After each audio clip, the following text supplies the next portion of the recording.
Doctor صاحب یہ فرمائیے گا کہ فیصل چودھری صاحب کی گفتگو آپ نے سنی، وہ تو کہتے ہیں کہ جی حکومت جو ہے وہ اس میں پریشانی والی کیا بات ہے، ہم تو پرامن احتجاج کرتے ہیں، پی ٹی آئی والے انہیں کر دیں تو یو این او کے باہر بھی تو احتجاج ہوتا ہے، تو آپ کیوں یہ سمجھتی ہیں بار بار حکومت کیوں یہ کہتی ہے کہ جی نہیں دوبارہ 9 مئی والے واقعات نہ ہو جائیں؟ شنگھائی کوآپریشن آرگنائزیشن اس خطے کے لیے بہت اہم اب یہ ایک آرگنائزیشن بنی ہے اور اس میں بہت سارے ممالک شامل ہو رہے ہیں، اور یہ ایک ہمارے اس خطے کے لیے اسپیشلی ویسٹ کے مقابلے میں ایک بہت اہمیت کی حامل، اور یہ کانفرنس پاکستان میں ہونا ایک بین الاقوامی سطح کی کانفرنس بہت ہی اہمیت کی حامل ہے۔ آپ نے دیکھا کہ پاکستان ایک وقت ایسا آیا تھا جب آئسولیٹ ہو گیا تھا، ہمارے دوست ممالک ناراض تھے اور امریکہ بھی ہم سے ناراض تھا، تمام ویسٹ بھی ناراض تھا، ہمارے دوست ممالک بھی ناراض تھے۔ ابھی ہم یہ سمجھتے ہیں کہ ایک سفارتی کامیابی ہے، انڈیا کا بھی وہ آ رہا ہے، اور انڈیا کے بارے میں فورن منسٹر کے بارے میں آپ دیکھیں کہ بیرسٹر ان کے جو سیف صاحب ہیں انہوں نے کس قسم کی بات کی کہ ہم ان کو دعوت دیں گے کہ آئیں اور ہمارے جلسے میں خطاب کریں اور بتائیں، آپ بتائیں مجھے ایک ہمارا دشمن ملک ہے، اس کا ایک اگر کوئی لیڈر ادھر آ رہا ہے تو ہم اس طرح کی باتیں کریں گے، ہم اپنے ملک کے خلاف آپ نہ انوائٹ کریں ان کو ادھر کانفرنس میں، اگر اتنا دشمن ملک ہے تو وہ کانفرنس میں آئے، اس کو یہ کہنا کہ آگے جلسے میں خطاب کریں، تو یہ وہی بات ہے نا جس طرح باہر کے ممالک میں جا کے کہتے تھے کہ پاکستان میں تو سارے کرپٹ ہیں، اپنے ملک کی جو ہوتی ہیں کچھ ایسی کور چیزیں ان کے لیے تو بیونڈ پارٹی لائنز سب ایک ہو جاتے ہیں، کچھ ایسے کازز نہیں پناما پیپر بھی دنیا نے کیا تھا، وہاں پہ ان کو پتہ چلا کتنا کرپٹ ہے۔ فیصل چودھری صاحب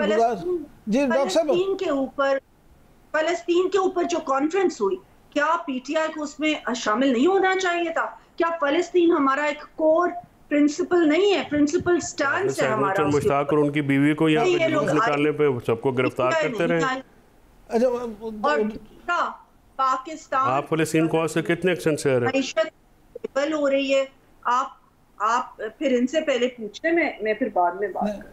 نہیں ڈاکٹر صاحب آپ اپنی بات مکمل کر دیں، میری بات مکمل ہونے دینا۔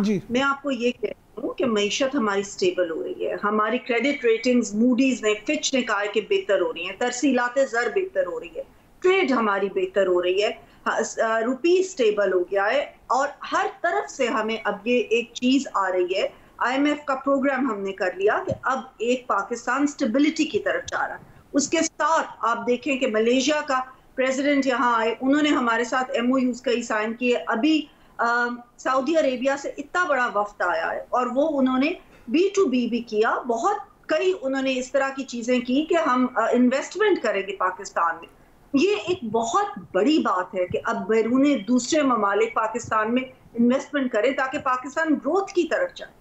اس ماحول کے اندر جب پاکستان میں بہتری آ رہی ہے، معیشت بہتر ہو رہی ہے اور عوام کے لیے انشاءاللہ تعالیٰ اس سے بہتری آئے گی، یہاں پہ یہ کہنا کہ نہیں یہی ایک دن ہمیں چاہیے احتجاج کے لیے، کیوں 3 دن کی اگر کانفرنس ہو جاتی ہے۔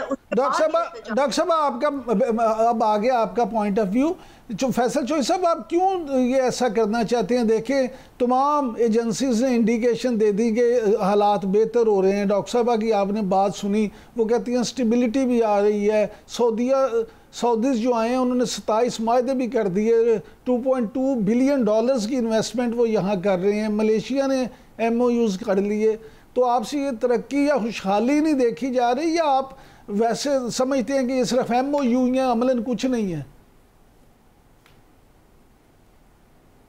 یہ ایم او یوز تو ڈیفینیٹلی جب تک وہ میمورنڈم آف انڈرسٹینڈنگ جو ہیں وہ میچور نہیں ہوں، جب تک وہ سبسٹانشل اس میں نہیں کنورٹ ہوتے انویسٹمنٹ میں، تو یہ تو صرف باتیں ہیں۔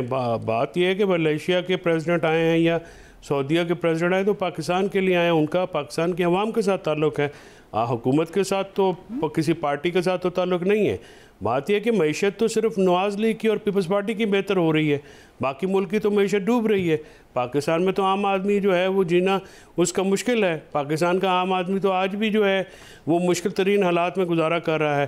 جو حالات انہوں نے پیدا کیے ہیں 2022 میں جب سے یہ حکومت میں آئے ہیں، تو اس کے بعد جو ہیں پاکستان میں عام آدمی جو ہے، جو کسان رول گیا ہے، مزدور رول گیا ہے، ٹیکسٹائل انڈسٹریز 8,000 ٹیکسٹائل یونٹس یہاں سے اس بار اپنا شفٹ ہوئے ہیں پاکستان سے باہر. یہاں پہ انویسٹر کوئی نہیں ہے، انویسٹمنٹ کرنے کو کوئی تیار نہیں ہے. آپ نے IMF کا پروگرام کیا ہے تو IMF کی کتنی سخت شرائط ہیں. آپ ابھی دیکھیے کہ ابھی چائنیز انویسٹمنٹ کے اوپر جو ہے وہ امبارگوز لگ رہے ہیں. تو آپ جو ہیں پاکستان کو کدھر لے کے جا رہے ہیں؟ جتنا قرضہ آپ نے لے لیا ہے اس کو ریٹرن کرنے کے لیے آپ کے پاس IPPs کا جو سارا معاہدے ہیں، اور پاکستان میں جو IPPs کا ایک جال بچھایا گیا اور ان کو کیپیسٹی پیمنٹ کے معاہدے کس نے کیے ہیں؟ یہ نون لیگ نے کیے اور پیپلز پارٹی نے اس کو کیا.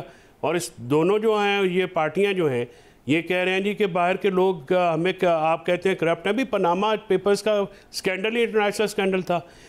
سرے محل سے لے کے کوئی بھی سکینڈل جو انٹرنیشنل سکینڈلز تھے. یہاں پہ تو آپ نے کرپشن کو جو ہے وہ روٹین بنا دیا ہے. یہاں پہ تو جس شخص کے اوپر فرد جرم لگنی تھی، ایک ڈاکیومنٹری ایویڈنس تھا، اس کو اٹھا کے اس وقت کی اسٹیبلشمنٹ نے وزیر اعظم بنا دیا.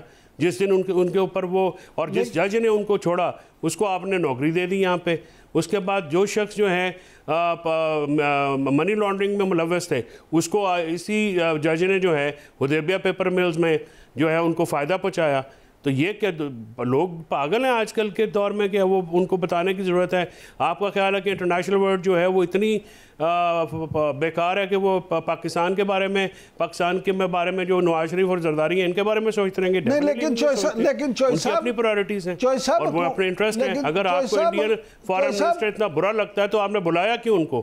آپ نے کس چکر میں آپ ایک طرف شادیانے بجاتے ہیں کہ انڈین فارن منسٹر آ رہا ہے، تو دوسرے میں اگر کوئی یہ کہتا ہے کہ ہم تو اتنے پیسفل پروٹیسٹرز ہیں کہ اگر دشمن ملک کا وزیر خارجہ بھی آگے خطاب کرنا چاہے تو کر لے، تو اس پہ آپ کو اعتراض ہے. تو پھر آپ نے ان کو بلایا کیوں؟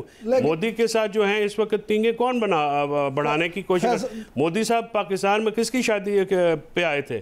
تو یہ باتیں جو ہیں یہ ڈائیکاٹمیز تضادستان بنا دیا پاکستان کو.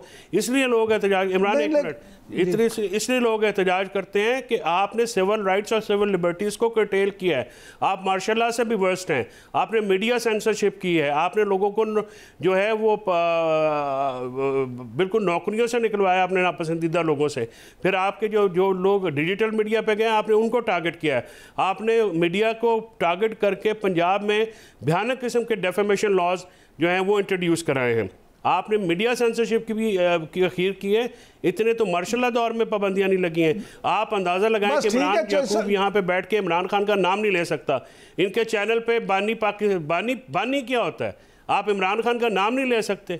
یہ تو حالات ہیں آپ کے. آپ اس کے نام سے ڈرتے ہیں، آپ اس کی تصویر سے ڈرتے ہیں، آپ اس کی ایک جھلک سے ڈرتے ہیں. تو آپ تو اتنے ڈرتے ہیں کہ آپ اس کو اوپن کورٹ میں پریزنٹ نہیں کر سکتے. اچھا ڈاکٹر صاحب، یہ ایک تو لمبی چارج شیٹ فیصل چودھری صاحب نے کر دی، اس کا ذرا جواب دے دیں. انہوں نے جو الزامات عائد کیے ہیں اس پہ ذرا روشنی ڈالیں.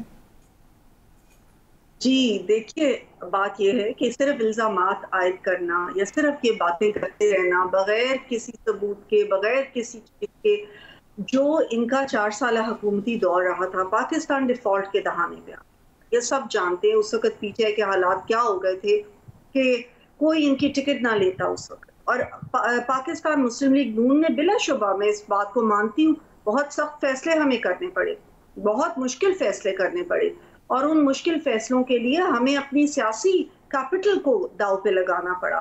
لیکن پاکستان سب سے اہم ہے، اور پاکستان کے لیے ہم نے یہ کیا. اور الحمدللہ کہ میاں نواز شریف صاحب کے جو ہمارے قائد ہیں ان کی نیچے، اور اپنا میاں شہباز شریف صاحب پرائم منسٹر صاحب، اور مریم نواز شریف صاحبہ جو چیف منسٹر ہیں، یہ سب دن رات کام کر رہے ہیں. دن رات انہوں نے محنت کی. بہت سارے آپ دیکھیں پنجاب میں ایسے انیشیٹیوز آئے ہیں تمام عوام کے لیے ہیں وہ انیشیٹیو. صحت کارڈ ہو، چاہے ہمت کارڈ ہو، اس کے بعد ایئر ایمبولینس ہے، اس کے بعد جو ہے غریب عوام کے لیے بہت ساری سہولیات ہیں.